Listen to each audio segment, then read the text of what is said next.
My name is Steve Peterson. I'm from Utah. These are my Lego Star Wars World War II crossover mocks. I guess we'll start here. This is the very first one I actually made real instead of just LDD. I call it the P-38 Whitening instead of Lightning. It's a crossover, like you can see, between the P-38 and the Y-Wing. I tried to keep, look at a lot of reference material and keep everything as accurate as I could while, showing elements of both of ships individually. The next one after that I moved on to was the P-51 X-Tang, like Mustang. Tried to give them all clever names. Tried to capture elements of, like both of them, like I said, and used some reference art. There's some art on, if you Google image search, there's lots of artists that do this kind of stuff. The next one is the Thai ME-109, based off the Messerschmitt. Again, I don't know how well you can see it just on the angle like that, but try to get highlights of the color scheme and everything, how it would have been. The B17, I think, is my personal favorite. The SB17G, G for Ghost. After I got into doing all these crossovers, I came across an article on StarWars.com where Dave Filoni had talked about how he had got inspiration directly from the B-17 for the Ghost ship in the series. So I had to do it. So before a con a couple years back, I just, like 3 or 4 days before, I got all the parts and just went for it. I don't even remember how many pieces are in it. It's crazy. But I tried to capture all the elements, the different bubble turrets. There is a turret underneath too. It's scaled as best I can.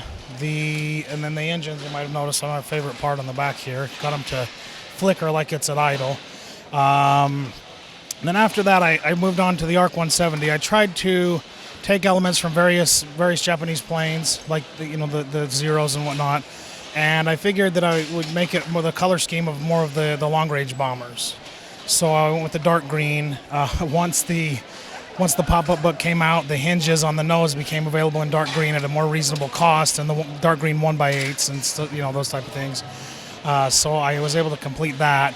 And then after I saw Boone's video on your channel of reviewing the Batmobile tank, the powered-up tank, where he converts the tires over to tank treads, I got the idea to do the M4 A3 E8, the Republic tank there. So will this actually move then? It does move. Let me see if I can get it to turn on for you.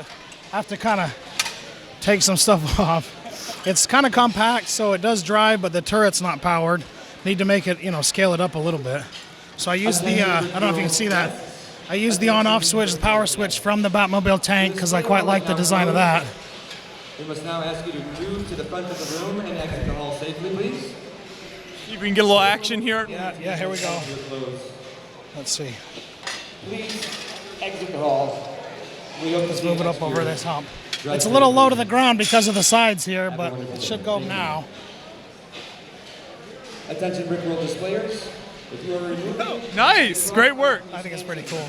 please do not bring them to the center. I love this mashup between, the World War II and Star Wars themes. So, do you traditionally build in more Star Wars or World War II? I've traditionally built in more Star Wars, almost exclusively Star Wars. Okay. But Lucas, you can tell that he got a lot of influence from, World War II and the Korean War and all that sort of thing. And I've really been into World War II, reading books and documentaries and that type of thing. And I thought it was a natural, meeting, like you said. And I'd seen a lot of people that had done, steampunk crossover builds with Star Wars or, Star Wars Unikitty or what have you. And I thought, I've never seen this done, and I've never seen it done, the way that I would like it done. And so I just kind of went for it. And every time I see some, get inspiration, like from the video you guys did, I, think of more and more and more. And I've had people asking me, are you going to do this next? Are you going to do that? And I almost think, I think next I'd like to try, the new films, episodes 7 through 9, and maybe cross those over with some more modern military type vehicles. I think that would make sense, and it'd look pretty cool.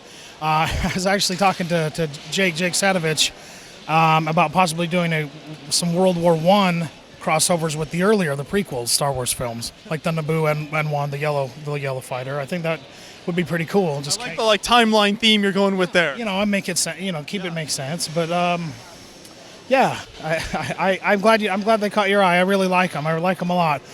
Some mocks I've done in the years past I've taken apart, but I'm gonna keep these on display forever. I think I like them a lot.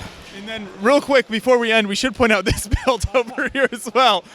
I did give Boone a hard time. I saw you guys posted about it a while ago, and I grabbed one to kind of support you, and I threw it on there just to see if he'd notice. As a victim, one of Vader's victims on his way to the Kyber throne is what I'm calling it, like the Iron Throne. Yeah. So. Well, very nice. That's a fun little detail there. Thanks so much for taking us through the builds. Thank you. Yeah. Thanks.